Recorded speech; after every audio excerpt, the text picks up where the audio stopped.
Salut à tous. Aujourd'hui je vous propose de découvrir Solus.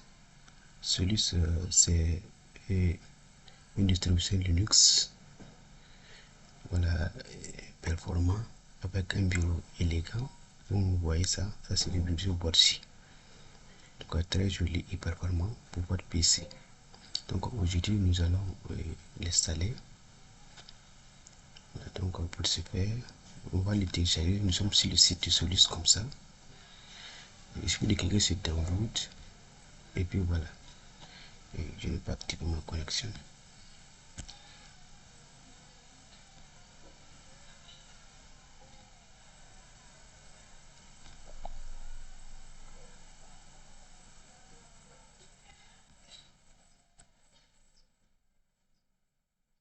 Voilà. Voilà, vous avez le choix entre le bureau GNOME ou bien Bodji. Donc moi j'ai téléchargé Bodji et puis GNOME. Il y a d'autres bureaux comme Exception, KDE Placement. Mais donc pour cet exemple, nous allons installer le bureau GNOME. C'est-à-dire celui-là. Donc pour ce faire, nous allons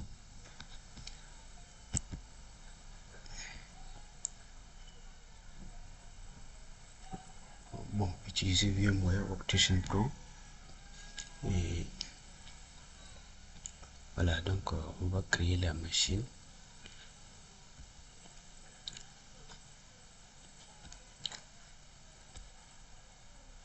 Là c'est un Linux. On va mettre son nom, Solus.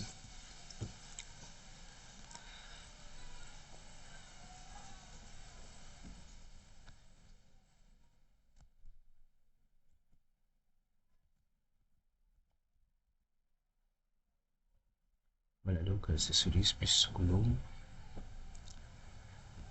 Et l'espace disque, on va mettre 50. On va stocker tout dans un seul fichier. Et voilà. La machine est créée. On va éditer le hardware.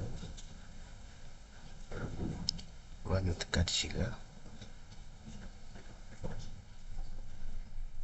Voilà, donc on va éjecter l'ISO.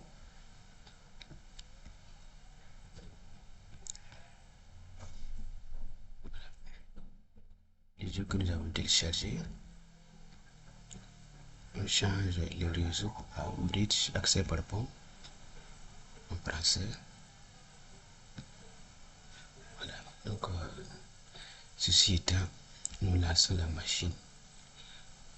Voilà, ça c'est VMware 25H2. Voilà, donc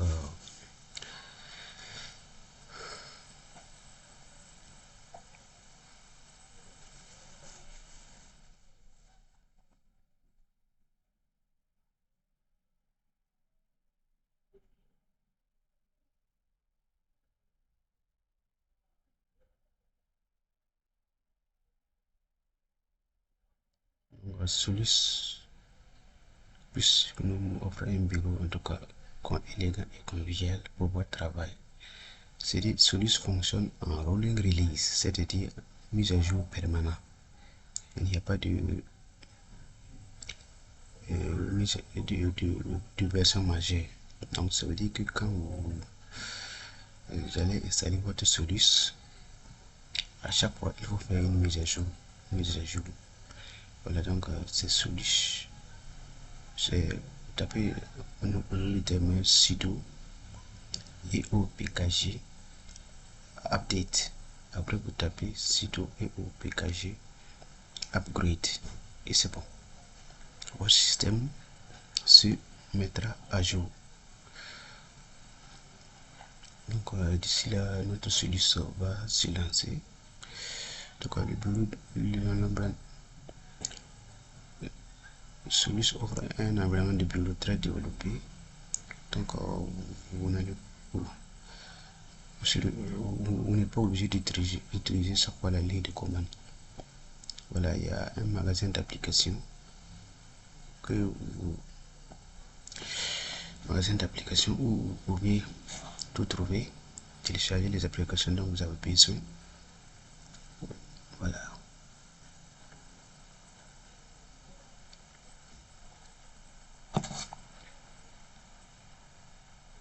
Voilà, celui-ci va se lancer et on va aller rapidement installer cela.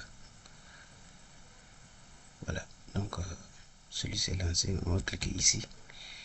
Donc pour installer celui sur la machine physique, il suffit de créer une clé USB bootable avec Solus, et pour démarrer l'ordinateur sur cette clé, et vous aurez les mêmes étapes que ça. Voilà, donc c'est les mêmes étapes. Une fois que démarrer sur la clé, c'est les mêmes étapes que ça, que sur la machine virtuelle. Voilà, je détecte ma position, je continue. Mon clavier c'est AZERTY, je continue, je choisis le partitionnement manuel, je continue. Il va me dire que créer une nouvelle table de partition. Bon, soit je choisis MBR. Si votre ordinateur ancien et qu'il est sur MBR, voilà, vous laissez comme ça. Mais si c'est un peu récent et qu'il tourne en UEFI, soit ici cela, GPT. Donc voilà. Donc on va aller créer nos partitions. Donc la première des partitions c'est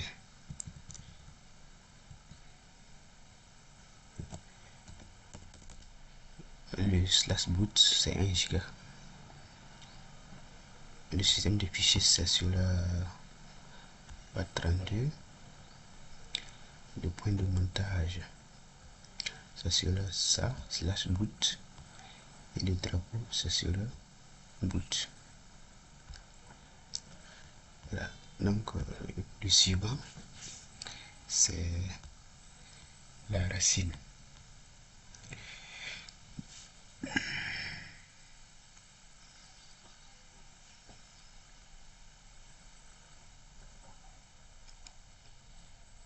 Voilà, donc c'est XT4.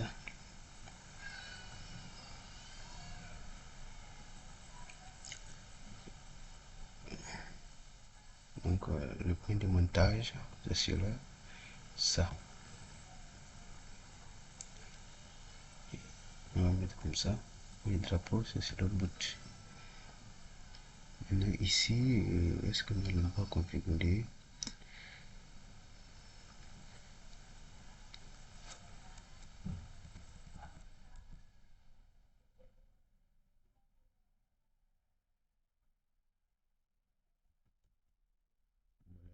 Le système dans ça, dans 30 Go.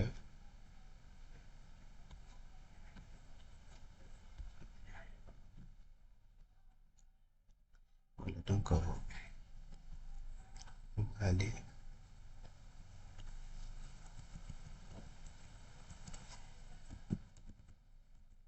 quatre mille.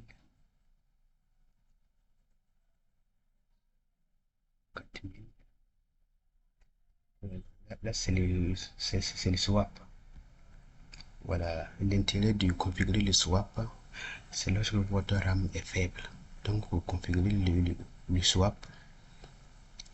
Voilà, pour que votre machine puisse effectuer toutes les tâches.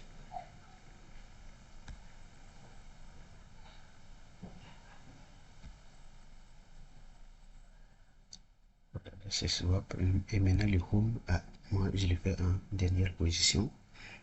Donc c'est ce qui reste. Le home c'est vos fichiers personnels. Là vous allez mettre vos fichiers personnels.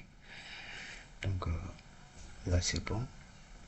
Vous pouvez chiffrer le disque. Et là vous choisissez ici slash home. Et là maintenant ici le drapeau. Et on voit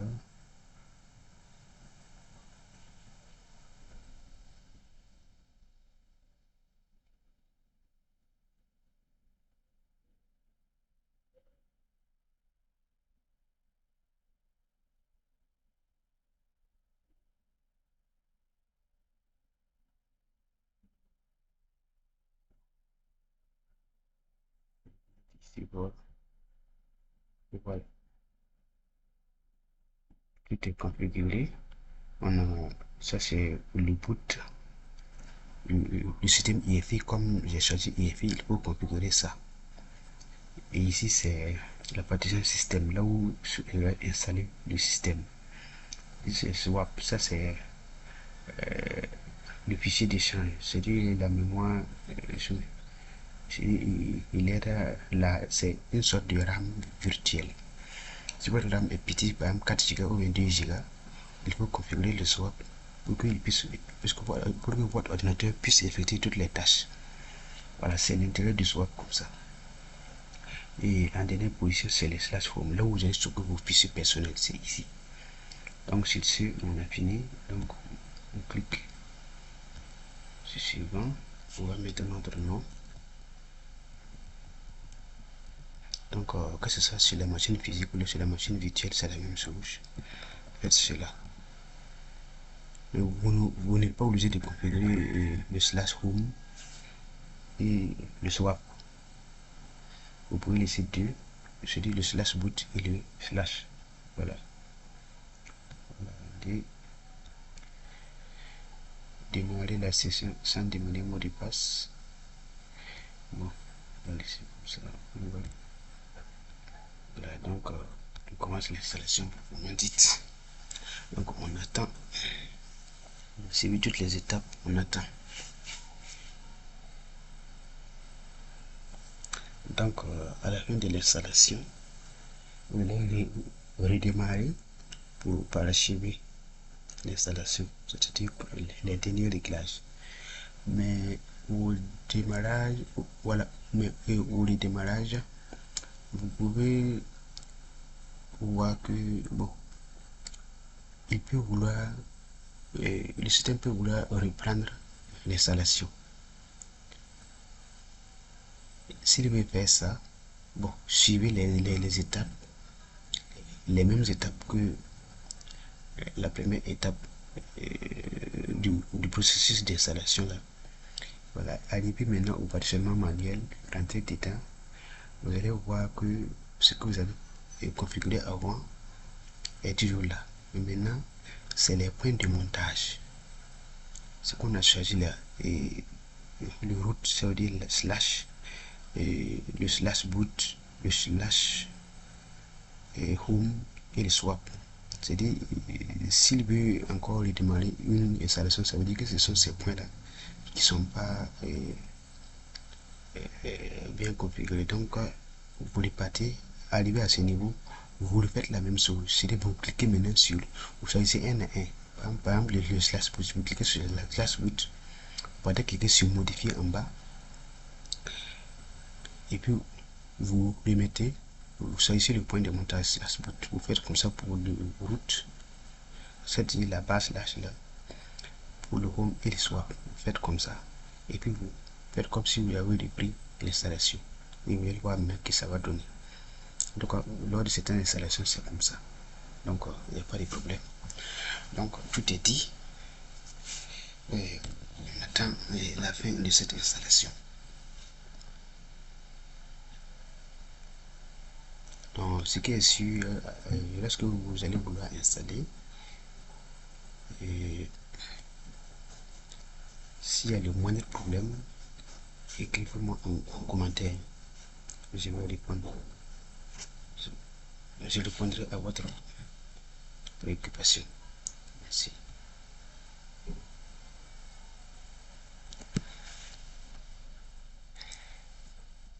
Voilà, donc si c'est on attend.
L'installation est terminée.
Voici notre ancienne configuration. Ce que je disais, on va choisir un comme ça. C'est ici. Le problème, c'est ici.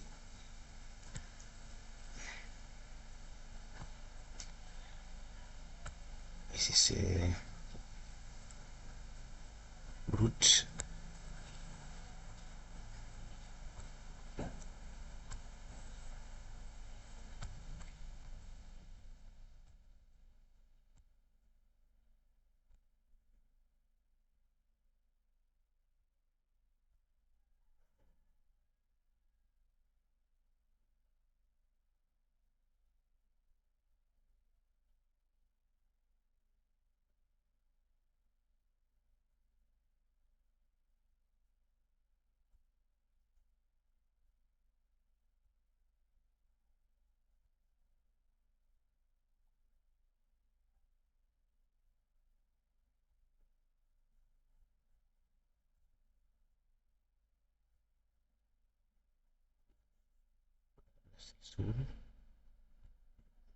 Continue.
terminé.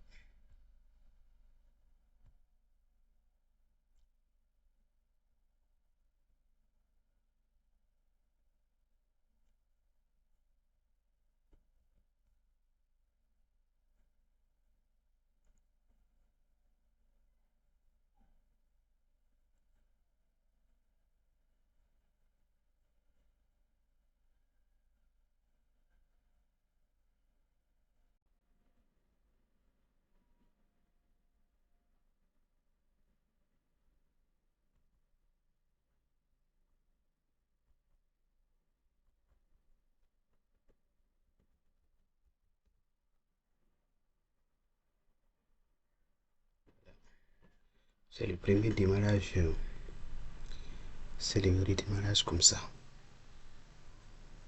Et là, donc, ça c'est le bureau non. Le bureau non. Voici les applications. Et bon, pour celui qui connaît Linux, c'est ça. Voilà. Alors on va rentrer ici pour personnaliser. Notez, ça c'est l'écran. On va changer la résolution. 1920 par 1080.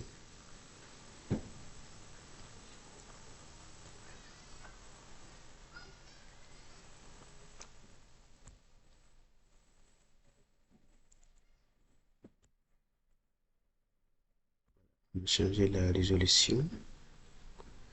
On est ici. On descend. L'énergie, si vous voulez mettre économie d'énergie, vous cochez. Voilà, donc multitâche, c'est bon. On va les modifier. Apparence, bon, si vous ne voulez pas cet environnement de bureau, voilà, vous pouvez changer. Voilà, vous pouvez peut-être mettre ça si vous voulez. Les applications.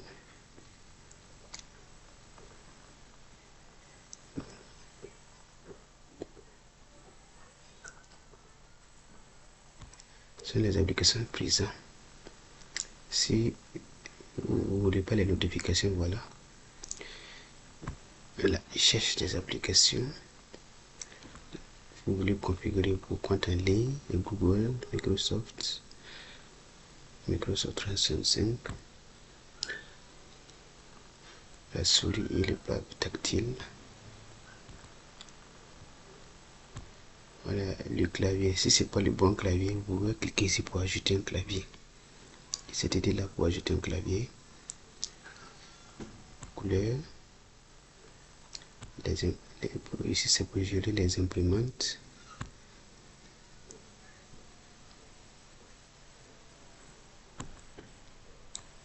Vie privée et sécurité. Voilà, vous pouvez gérer ça ici. Là c'est le système, enfin. Vous pouvez tout changer ici, l'heure, tout. Bureau distant, shell sécurisé à propos. Et voilà. Voilà le nouveau bureau qu'on a choisi. Et pour les applications, c'est pas là. Les applications, c'est pas là. Pour mettre à jour, voilà, c'est ici. Donc, cliquez ici pour mettre à jour. Voilà.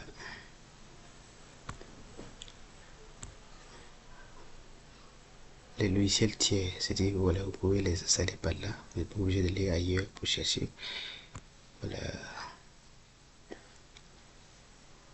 Voilà.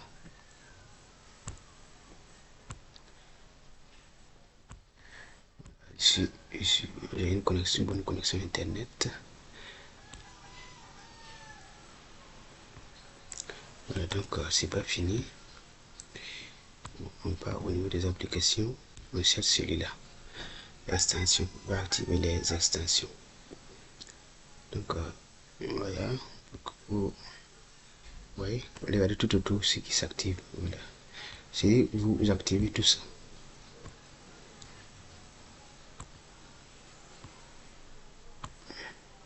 C'est avec celui-ci vous n'avez pas à galérer après pour faire fonctionner votre système. Voilà, donc c'est bon. Vous voyez, tout est bon. Si vous voulez, vous pouvez encore changer l'arrière-plan si ça vous plaît pas.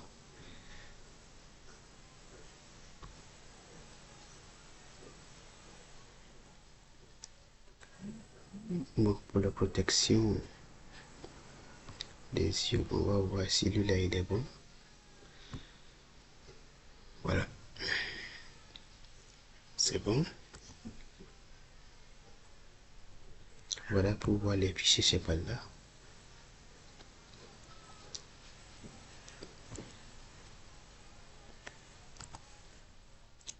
Et voilà le terminal, vous pouvez le mettre ici au niveau du dock. Et pour mettre à jour, sudo pkg, on va mettre directement upgrade. Et il nous demande notre mot de passe. On va mettre le mot de passe et voilà.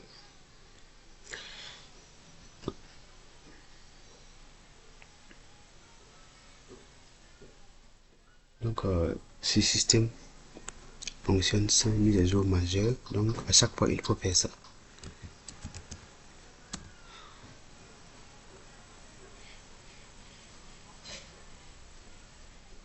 Donc, il va télécharger du giga.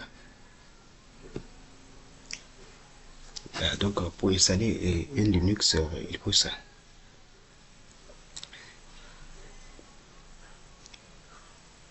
Il faut la connexion Internet pour pouvoir mettre à jour à chaque fois. Et pour bien installer.